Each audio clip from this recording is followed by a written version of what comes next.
ta CNDF pawin kot saya boinan ron siam ai sai mu amak khom mai anak tuk jing dar som pakhan le minute som ni vela kon jang swal se payin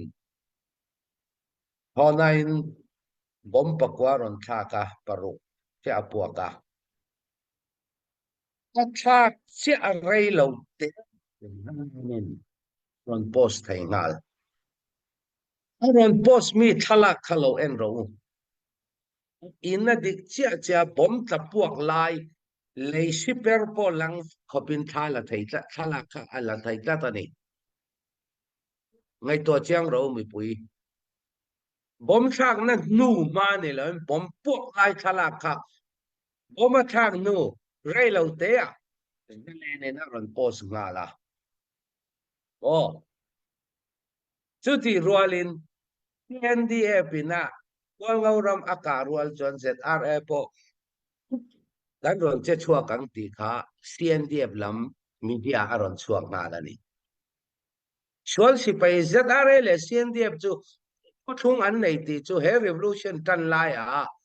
ale kha te pon media tam tak a chuak sa to a voin ni a ZRA hi shwal sipai tan pui tu shwal sipai ne na ra mi pui sipai dau me kan ni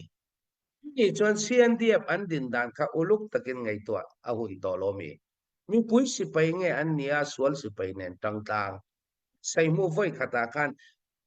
om tang vek khami rual che in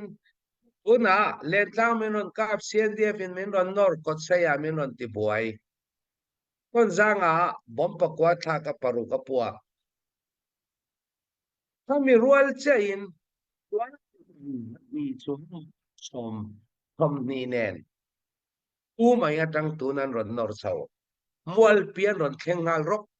mual pia tang chuan motor